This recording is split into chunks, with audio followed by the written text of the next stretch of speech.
하나님의 말씀 함께 봅니다. 신약성경 디모데후서 2장 16절부터 19절까지의 말씀입니다. 디모데후서 2장 16절부터 19절까지의 말씀, 우리 한 목소리로 함께 읽겠습니다. 16절부터 19절 함께 읽습니다. 시작. 망령되고 헛된 말을 버리라. 그들은 경건하지 아니하매 점점 나아가나니 그들의 말은 악성 종양이 퍼져 나감과 같은데 그 중에 후메네오와 빌레도가 있느니라. 진리에 관하여는 그들이 그릇되었도다. 부활이 이미 지나갔다 하므로 어떤 사람들의 믿음을 무너뜨리느니라. 그러나 하나님의 견고한 터는 섰으니 인침이 있어 일렀으되 주께서 자기 백성을 아신다 하며 또 주의 이름을 부르는 자마다 불의에서 떠날지어다 하였느니라. 아멘. 바울은 앞에서 디모데에게 말다툼을 하지 말라고 엄하게 교훈을 했습니다.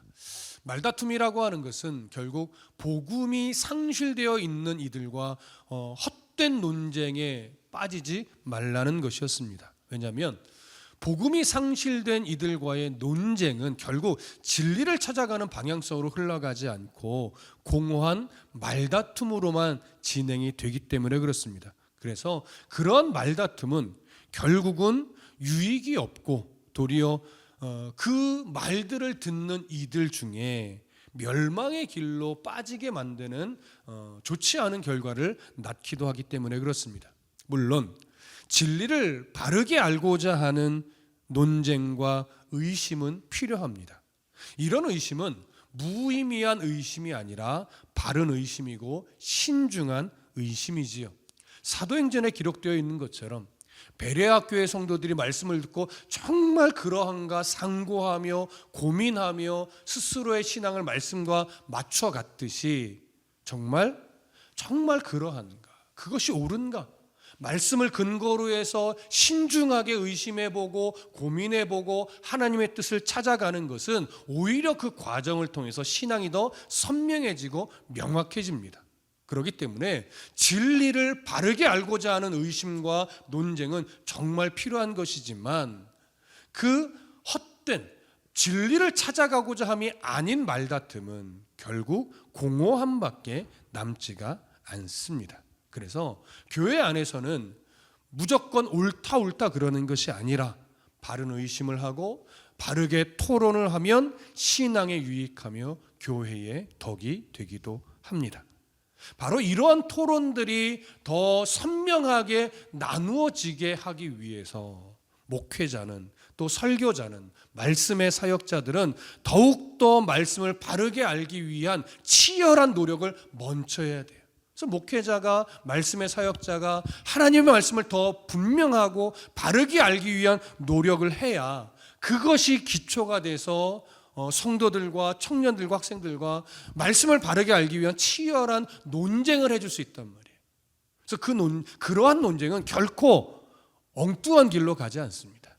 진리를 알아가는 그 방향성으로 함께 가게 되어 있기 때문에 유익하죠. 경건에 도움이 되죠. 교회의 공동체의 유익이 됩니다. 그러나 이렇게 말씀과 치열한 싸움을 하는 것이 사실은 힘든 순간도 있어요. 왜냐하면 그렇게 알게 된 말씀을 아멘으로 받고 삶에 이제 비로소 적용해낼 때 그것이 살아있는 말씀이 되는데, 여러분 아시다시피 삶은 결코 녹록하지 않습니다. 그 말씀이 그렇다함을 인정하고 그 말씀대로 내가 인생 속에서 일상 속에서 삶 속에서 적용하려고 할 때는요, 불편한 게 너무 많아요. 때로는 포기해야 될 것도 생겨요. 때로는요, 자존심을 눌러야 되는 일도 생겨요. 예수님 때문에. 그래서 이것이 훈련이라고 하는 거예요. 그 훈련을 힘겹지만 잘 받아낼 때 신앙의 실력이 자랍니다. 그리고 하나님이 기뻐하는 흔적들을 만들어 냅니다. 그러면 그 흔적들은 결국 살아있는 산 제물이 돼서 하나님 앞에 올려지게 되죠. 하나님이 원하시는 것은 바로 그러한 삶의 흔적들이죠. 그런 삶의 흔적이 나의 거룩한 산제물이 돼서 하나님 앞에 올려지는 거예요. 여러분, 한 주 동안 말씀 붙잡고 성도답게 살기 위해 말과 행실에 조심하며 얼마만큼 치열하게 살아내셨습니까? 그 흔적이 오늘 이 예배 가운데 제물이 돼서 하나님 앞에 올려져야 돼요. 한 주 동안 아무 생각 없이 그냥 나의 만족과 유익을 위해서만 살다가 오늘 이 예배의 자리에 앉아서 나 혼자 거룩한 척 예배한다고 하나님이 기뻐하는 것이 아니에요. 여러분, 하나님이 가인의 제사를 받지 않으신 것은 그 제물이 못마땅해서가 절대 아닙니다. 성경은 가인과 그 제물을 거절하셨어요. 왜 가인과라는 말을 덧붙였을까요? 그가 농사짓는 모든 과정의 삶의 태도가 하나님 앞에 올바르지 않았기 때문에 예배만 화려하다고 하나님이 받으시는 것이 아니거든요. 그렇게 살아왔던 흔적들이 제물이 되어 예배와 함께 하나님 앞에 드려질 때 하나님은 바로 그 가인과 제물을 받으셨을 거예요. 근데 삶이 안 되니까 그 예배까지 거절하신 거죠. 그러니 오늘 우리의 예배는요, 오늘 이 자리에서 진지하게 예배 드리라가 아니에요. 이태희 목사와 그 예배를 하나님이 받으실 수도 있고 거절하실 수도 있는 거예요. 한 주간 너 얼마나 목사답게 살았니? 목사다운 삶의 흔적이 제물이 되어 오늘 예배하고 있다면 하나님은 이태희와 예배를 받으실 거예요.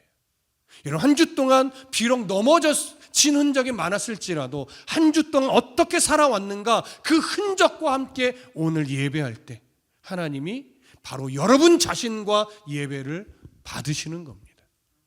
오늘 그러한 마음의 중심을 잃어버리지 마시고 오늘 그 하나님 앞에 한 주의 흔적들이 제물이 될 수 있도록 온 마음과 뜻과 정성을 하나님 앞에 집중할 수 있기를 소망합니다. 이제 바울은요, 오늘 본문을 통해서 그러한 마음의 태도와 함께 이제 망령되고 헛된 말을 버리라는 교훈으로 연결을 하는데 16절과 17절을 다시 한번 읽겠습니다. 16절 17절 함께 읽습니다. 시작. 망령되고 헛된 말을 버리라. 그들은 경건하지 아니함에 점점 나아가나니 그들의 말은 악성 종양이 퍼져나감과 같은데 그 중에 후메네오와 빌레도가 있느니라. 자, 여기서 지금 가장 먼저 언급되는 망령되고 헛된 말 무엇이겠습니까? 바로 앞전에서 우리가 나누었듯이 말다툼만 하게 만드는 그런 거짓 교훈들, 거짓 교사들의 헛된 가르침들, 왜곡된 가르침들, 이것이 바로 오늘 본문에서 말하고 있는 망령되고 헛된 말입니다. 망령되다라고 하는 것은 어떤 의미냐면 하나님을 떠나 죄악된 삶을 살아가는 것이 망령된 거예요. 그러면 헛된 말은 뭐냐? 하나님이 인정하지 않는 무가치한 말을 쉴 새 없이 떠들어대는 거예요. 그래서 망령되고 헛된 말이라고 하는 것은 결국 어떤 의미가 그 안에 담겨 있냐면 하나님만 바라보며 하나님께만 집중하게 하는 말들이 되어야 하는데 그러한 시선을 옆으로 밀어내고 세상적인 방법에 의존하게 만들고 때로는 기복주의에 물들게 만들고 때로는 성공주의에 물들게 만들고 때로는 세상의 하나님과 다른 가치관들을 자꾸 옳다라고 여기게 만드는 말들, 그래서 결국은 영혼이 병들게 하는 말들, 그런 말들이 오늘 본문에서 언급된 망령되고 헛된 말들이에요. 바울은 말해요. 그런 망령되고 헛된 말들을 버리라. 이 버리라로 번역된 헬라어가 페리스타조라고 하는 말인데요. 이 말에 가지고 있는 기본적인 의미는 뭐냐면 무엇으로부터 도망가라예요. 도망가라. 그러니까 버리라라고 번역됐지만요, 버리라라고 번역되기보다는요, 망령되고 헛된 말들을 피해 도망쳐라, 이것이 오히려 더 적당한 번역이에요. 근데 왜 망령되고 헛된 말을 피해 도망치라고 했느냐? 이건요, 뭐가 더 강조되는 거냐면 분리가 더 강조되는 말이에요. 분리. 왜 분리가 강조되느냐? 이건 비겁한 회피를 말하는 게 절대 아니에요. 무익하고 헛된 이런 이 망령된 말들은요, 상대할 가치가 없고 그런 말들에 소모적으로 에너지를 빼앗길 이유가 없어요. 왜냐하면 그러한 논쟁과 말다툼이 진리를 향해 가는데 도움이 되면 얼마든지 해야죠. 근데 그렇지 않단 말이에요. 진리를 찾아가는데 전혀 도움이 안 되고 유익하지 않으니 그런 헛된 말다툼에 시간과 마음을 빼앗길 필요가 없다. 그러니 가까이 하지 말고 아예 그 자리를 피해라. 그런 대화를 아예 하지 말아라. 이런 요구를 하는 거예요. 그래서 소모적인 논쟁을 피하는 현명하고 지혜로운 방법으로서 아예 그런 망령되고 헛된 말을 피해 도망쳐라 라고 교훈을 한 겁니다. 바울은 이어서 말하죠. 망령되고 헛된 말을 피해 도망쳐야 되는 이유가 뭐냐. 그러한 말들을 하게 되다 보면 결국 그러한 말들은 어떤 영향을 끼치냐면 그들은 경건하지 아니함에 점점 나아간대요. 그러니까 그런 경건하지 아니함에 점점 나아가도록 그 말다툼을 하는 사람들 또는 그 말을 듣는 누군가에게 나쁜 영향력을 끼친다는 거예요. 그러니까 그런 말들을 계속 듣다 보면요, 이상하게 사람은 어떻게 현혹되냐면 혹시 정말 그런가? 기준 없이 분별력 없이 그런 생각을 하게 돼요. 왜냐하면 그런 말들이요 사람의 종교심에 더 자극을 주거든요. 근데 여러분, 종교심에 자극을 주는 것이 꼭 좋은 게 아니에요. 정말 베레아 교회 성도들처럼 정말 그러한가 말씀을 근거로 상고하고 비교하고 고민해 보는 씨름을 해야 되는데 그런 말들은 말씀에 비추어 고민을 하게 하는 말이 아니라 그냥 종교적인 자극만 주는 거예요. 그러니까 그럴듯하죠. 그러니까 경건에서 멀어지게 만들어요. 우리가 한 가지 알아야 되는 것이 뭐냐면 경건이 뭡니까? 경건. 우리가 경건한 삶, 경건에 대해서 오해할 때가 많은데 여러분, 성경에서 말하는 경건이라 함은 종교적인 행위들을 말하지 않아요. 진지하게 기도하고 말씀을 끊임없이 읽고 항상 찬송하고 이런 것들이 경건의 하나의 모습일 수는 있으나 성경은 그런 종교적 행위들을 경건이라고 정의하지 않습니다. 성경에서 말하는 경건은요, 하나님의 말씀이 내 삶의 기준이 돼서 그 말씀대로 살아가기 위해 일상에서 부단히도 노력하는 것, 이것이 경건이에요. 그러니까 성경을 읽고 기도를 하고 찬송하는 것이 그러한 경건의 삶에 도움이 되는 거지, 기도하는 것, 예배하는 것, 말씀을 읽는 것, 이것 자체가 경건의 전부는 절대 아니라는 거예요. 여러분, 이 사실은요 마태복음에서 예수님이 정확하게 말했어요. 마태복음 7장으로 가볼까요? 이거는 우리가 눈으로 더 확인을 해야 됩니다. 이미 다 아시는 말씀이지만 마태복음 7장으로 갑니다.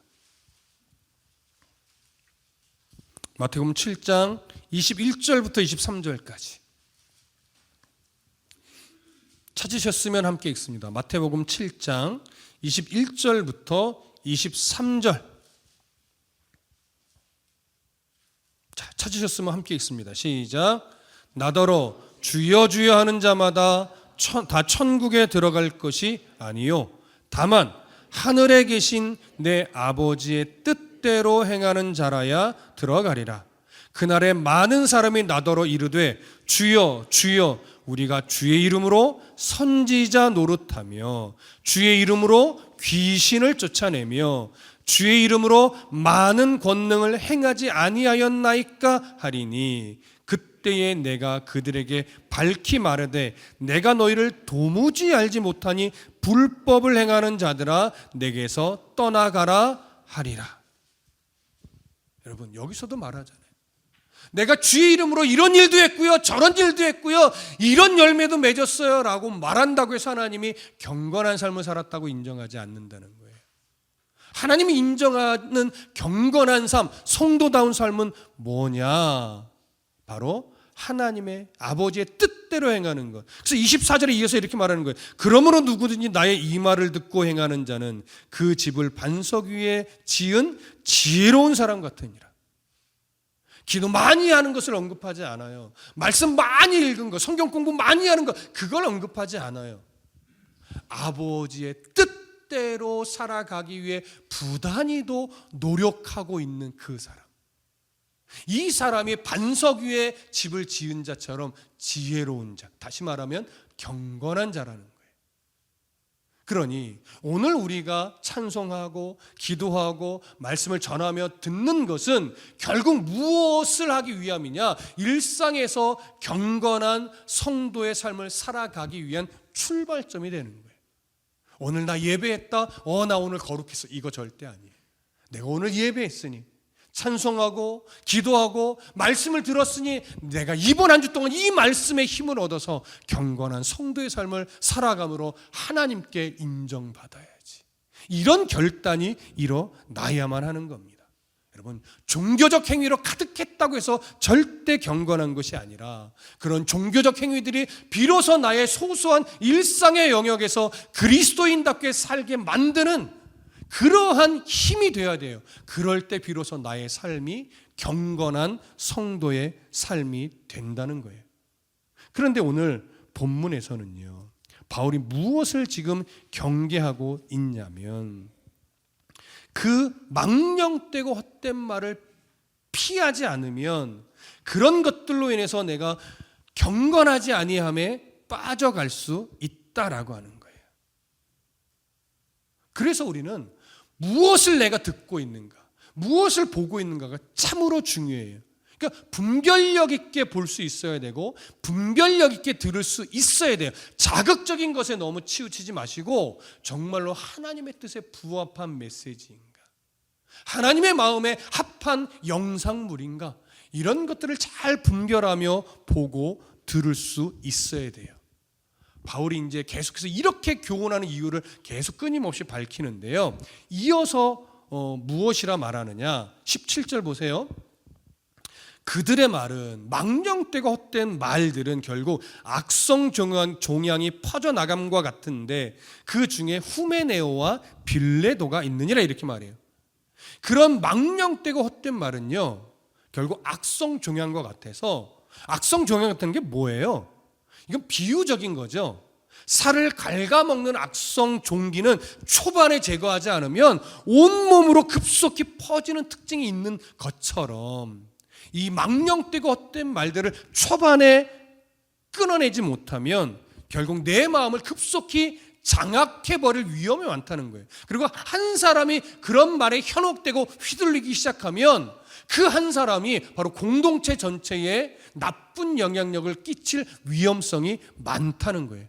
그래서 망령되고 헛된 말에 귀 기울이지 않아야 되고, 한 사람이라도 그런데 현혹되지 않도록 교회는 끊임없이 올바른 말씀으로 경계를 해야 된다라고 하는 것이죠. 그런데 이런 경계를 해내지 못하고 그런 말들의 마음을 빼앗긴 대표적인 인물을 오늘 본문에서는 후메네오와 빌레도라고 언급을 합니다. 사실 빌레도는 어떤 인물인지 알 수가 없어요. 오늘 본문에서 처음으로 등장한 인물이고 그에 대한 설명이 없고 다른 성경에도 등장하지 않기 때문에 빌레도가 어떤 사람인지는 정확하게 알 수 없으나 앞에 언급된 후메네오는요, 이미 디모데 전서에서 언급이 되었던 인물이에요. 디모데 전서 1장 20절에 뭐라고 기록되어 있느냐? 그 가운데 후메네오와 알렉산더가 있으니 내가 사탄에게 내준 것은 그들로 훈계를 받아 신성 모독하지 못하게 하려 함이라. 여기 알렉산더가 아마도 빌레도가 아니냐, 이런 견해들도 있지만 단정할 수는 없습니다. 그럼 이런 후메네오, 그 빌레도 같은 부류일 텐데 어떤 사람으로 여겨지냐? 어쩌면 이 후메네오는요, 다른 교훈, 거짓된 교훈을 가르치는 자였을 수도 있고, 아니면 거짓된 교훈에 미혹되어서 망령되고 헛된 말들을 일삼던 자일 수도 있어요. 중요한 건 이들이 그런 헛된 말에 마음을 빼앗겼을 때 바울이 그러지 않도록 강력하게 경계하고 교훈을 했어요. 근데 그 권면을 끝내 듣지 않은 인물이면 분명합니다. 그래서 바울이 징계를 했던 것으로 여겨지는데 그 징계는 어쩌면 출교였을 가능성도 꽤 있어요. 교회 공동체에서 출교를 시켰을 가능성도 있는데 디모데 후서에도 그의 이름이 언급되는 것으로 보아 후메네오는, 그리고 아마도 빌레도라는 인물도 동일했을 건데, 여전히 망령되고 헛된 말을 버리지 못하고 계속해서 경건하지 아니함에 나아가는 악성 종양과 같은 자가 되어서 교회 공동체를 계속 위협하고 교회 공동체의 사람들을 만나서 끊임없이 망령된 말을 일컬으면서 미혹하는 역할을 계속 지금까지도 하고 있었던 것으로 여겨집니다. 그래서 바울이 그런 후메네오와 같은 자를 더 경계하는데, 18절을 보세요. 너무나 중요한 말을 합니다. 디모데후서 2장 18절 우리 다 같이 읽겠습니다. 18절 함께 읽습니다. 시작. 진리에 관하여는 그들이 그릇되었도다. 부활이 이미 지나갔다 하므로 어떤 사람들의 믿음을 무너뜨리느니라. 잘 보세요. 저를 집중하세요. 여기요, 바울이 18절에서 무슨 말을 먼저 말하냐면, 진리에 관하여는 그들이 어떻게 됐다? 그릇되었다, 이렇게 말해요. 왜 진리에 관하여는 이라고 표현을 하냐면, 여러분, 이렇게 지금 묘사가 되니까 후메네오, 빌레도 이런 사람들이 인격적으로도 아주 못돼 먹은 악한 자처럼 우리가 생각할 수 있는데요, 그렇지 않아요. 여러분, 신천지에 빠져 있는 사람이 다 못됐던가요? 여호와 증인에 빠져 있는 사람이 다 못돼 먹었던가요? 여러분, 그렇지 않아요. 인격적으로 보면요, 어쩌면 우리들보다도 더 착할 거요. 경건한, 보편적으로 말하는 그냥 경건한 삶, 도덕과 윤리적으로 경건한 삶, 우리보다 그들이 더 도덕적일 거요. 꽤 많이. 그렇기 때문에 여러분, 이 후메네오와 같은 사람들은 어쩌면 너무나 착하고 온유한 사람일 가능성이 있어요. 그러니까 이런 사람들의 말이 다른 사람들이 막 귀담아 듣게 되는 거예요. 왜? 너무나 착한 사람이거든요. 그럴 가능성이 많다는 거예요. 그렇다는 것이 아니고, 착하고 남 잘 도와주고 온유한데, 문제는 뭐냐면 그 착하고 선한 마음이 하나님의 바르고 올바른 말씀에 딱 사로잡혔으면 좋았을 텐데, 그의 종교심이 성경과는 다른 소리에 자꾸 귀를 기울이고 성경의 가치와 어긋나 있는 말들에 자꾸 마음을 빼앗기고 그런 말들을 전하고 다니는 거예요. 그래서 바울이 말하는 거예요. 그 후메네오와 같은 인물이 다른 것은 다 좋아 보일 수 있지, 그러나 문제는 뭐가 심각하느냐, 진리에 대해서만큼은 그릇되었다는 거예요. 진리에 대해서만큼은. 그러니까 사람이 자꾸 현혹되는 거예요. 너무 착하거든요. 다른 건 다 좋아 보이거든요. 때로는 너무 은혜롭기도 하거든요. 근데 진리에 대해서는 그릇돼야 돼요. 여러분, 이 단이라는 이 표현의 의미가 뭡니까? 다 틀렸다예요? 아니에요. 여러분, 다를 이 끝단이에요. 끝이 다른 거예요. 이 단이 전하는 말요, 다 틀린 거 아니에요. 어떤 부분은 맞아요. 그리고 어떤 부분은 교회보다 더 해석이 좋은 경우도 있어요. 그리고 어떤 부분은요, 너무나 은혜로워요. 거기까지는 좋아요. 거기까지는. 근데 문제는 뭐예요? 끝으로 가면 너무나 중요한 복음의 진리가 훼손이 되어 있는 거예요. 그것 때문에 안 되는 거예요, 여러분. 신천지 같은 경우는 어떻게 됩니까?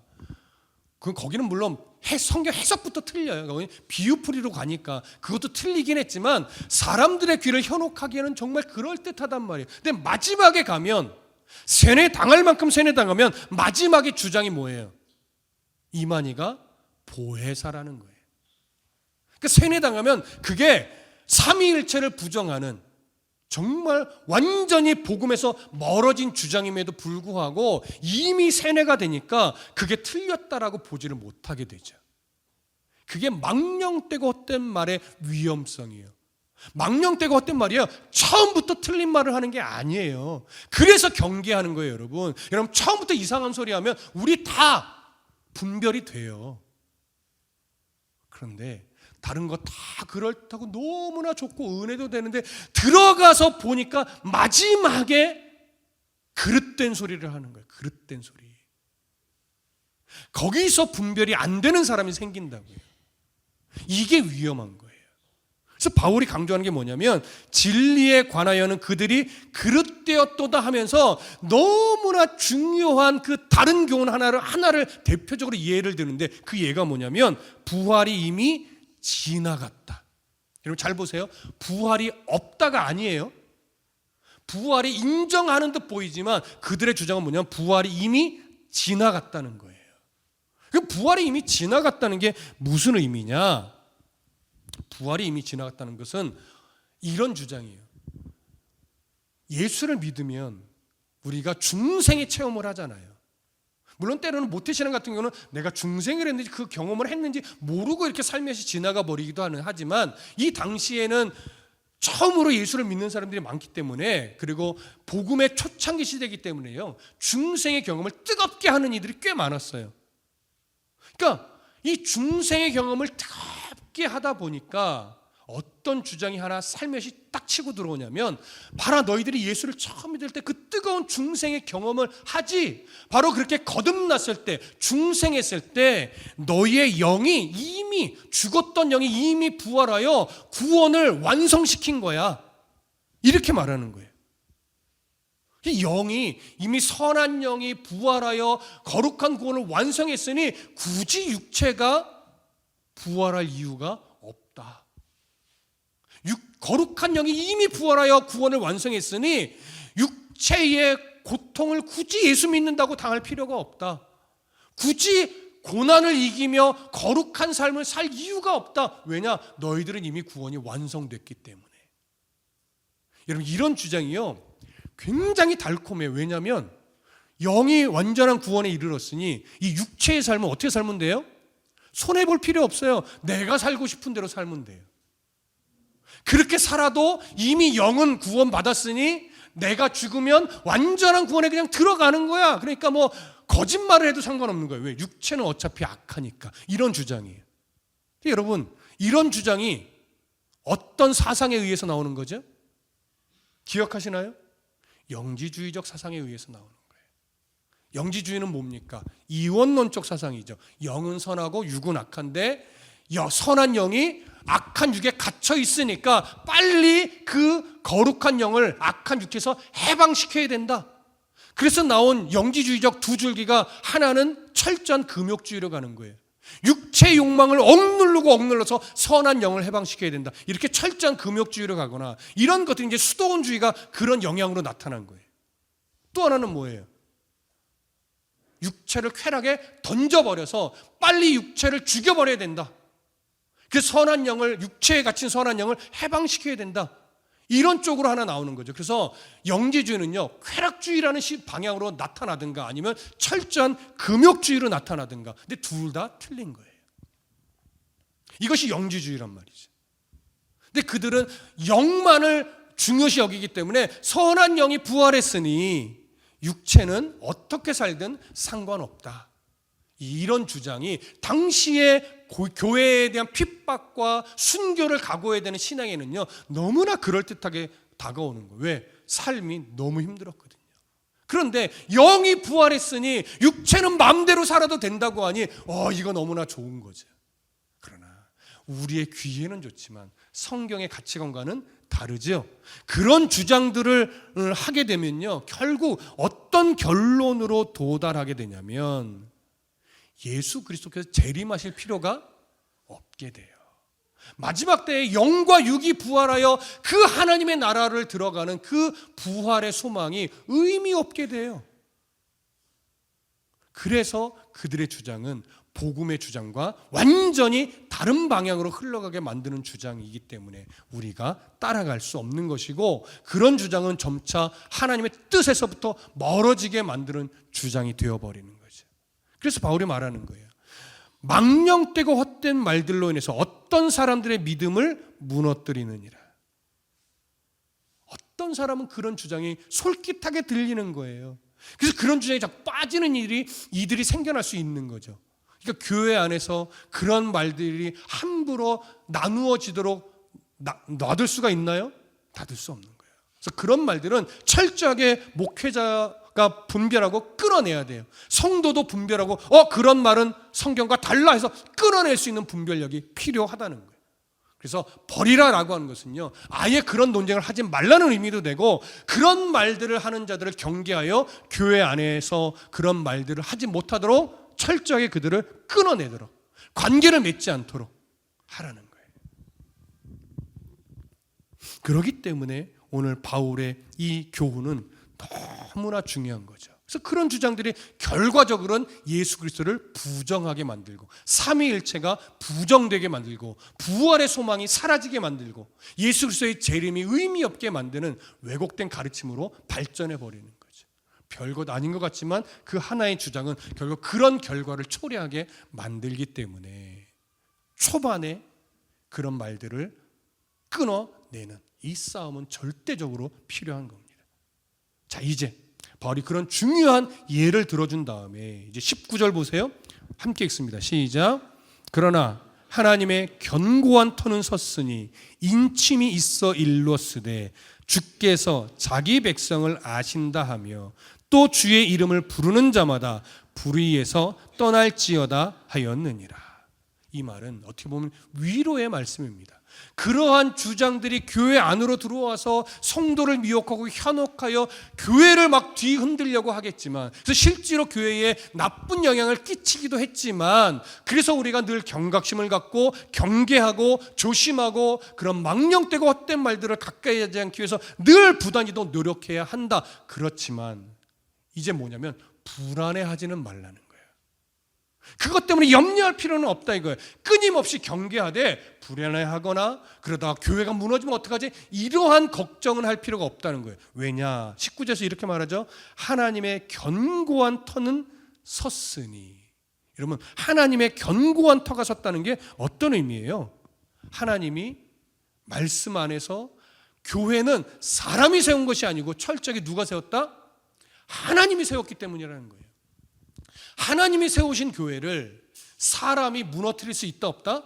없다. 물론 방해를 하고 때로는 심각한 위기를 초래하는 경우도 있지만, 어떤 사단의 세력도 하나님이 세우신 교회는 무너뜨릴 수 없다는 거예요. 그러니 경계하고 조심해야 되는 건 맞지만 불안해할 필요는 없다는 것을 바울이 강조하는 거예요. 그러면서 말해요. 인침이 일렀을 때, 이 인침은 뭐예요? 하나님이 선택한 사람들이라는 거예요. 그리고 하나님이 상징적 의미지만 교회를 세울 때 그 건물에 하나님의 백성의 이름을 다 새겨 넣었다는 거예요. 절대 하나님의 백성은 한 영혼도 빼앗긴다, 빼앗기지 않는다? 빼앗기지 않는다. 그래서 주께서 자기 백성을 아신다 하며 또 주의 이름을 부르는 자마다 불의에서 떠날지어다, 이렇게 말하는 거예요. 하나님이 자기 백성을 아시고 교회를 세울 때 그 교회 건물에, 그 모퉁이에 자기 백성의 이름을 다 새겨놨으니 너희는 두려워하거나 염려에 빠지지 말고 이런 하나님을 신뢰함으로 끊임없이 악하고 망령된 말들을 경계하며 어떻게든 말씀을 바르게 알기 위한 노력을 하며 일상에서 그 말씀을 내 삶에 적용하는 노력만 하며 살면 된다. 불안해할 필요 없다. 오늘도 하나님을 신뢰하며 그렇게 살기만 해라. 그러면서 마지막이 뭐예요? 불의에서 떠날지어다. 주의 이름을 부르는 자마다 불의에서 떠날지어다. 이건 끊임없이 기억하라는 거예요. 두 가지를 기억해야죠. 첫 번째는 뭐예요? 하나님의 말씀이 어떤 의미인가. 이것을 알기 위한 노력과 내가 배운 그 하나님의 마음들을 잊어버리지 말라는 거예요. 그리고 분명 그런 우리의 마음의 삶에 이 거짓 교훈들은 끊임없이 주변에서 치고 들어올 테니, 주변 사람을 통해서도 왜곡된 말이 들리고 유튜브를 통해서 왜곡된 말들도 끊임없이 들려올 테니, 그때 너는 하나님의 올바른 말씀의 분별력을 가지고 그런 왜곡된 말이 정말 그런가 치우치거나 분별력 없이 끌려가지 말고 끊임없이 말씀을 기준으로 이것이 옳은가 그른가를 분별하면서 옳지 않은 말들이라고 분별이 되면 철저하게 그런 말들은 우리의 시선에서, 우리의 귓전에서 다 제거해버리라는 거예요. 그래서 그런 말들에 소모적인 논쟁하지 말고 오직 하나님의 말씀을 바르게 알기 위한 그러한 노력, 그러한 애씀만 가지고 살아간다면 너희들의 일상을, 우리의 일상을 하나님이 끝까지 지키고 보호하신다라고 하는 그 하나님의 약속을 잊어버리지 말라는 거죠. 여러분, 그렇게만 살아가면 하나님이 기뻐하는 삶이 됩니다. 그래서 단순하게 불의에서 떠나라고 하는 것은 도덕과 윤리적인 면에서만 보지 마시고 우리들의 복음의 진리를 훼손시키는 수많은 세상의 외침들을 잘 분별하여서 말씀을 근거로 오늘도 올바른 성도의 삶, 균형감 있는 성도의 삶, 말씀에 부합한 성도의 삶을 살아내는 그런 복된 성도의 삶이 되시기를 간절히 소망하고 축복합니다. 기도하겠습니다.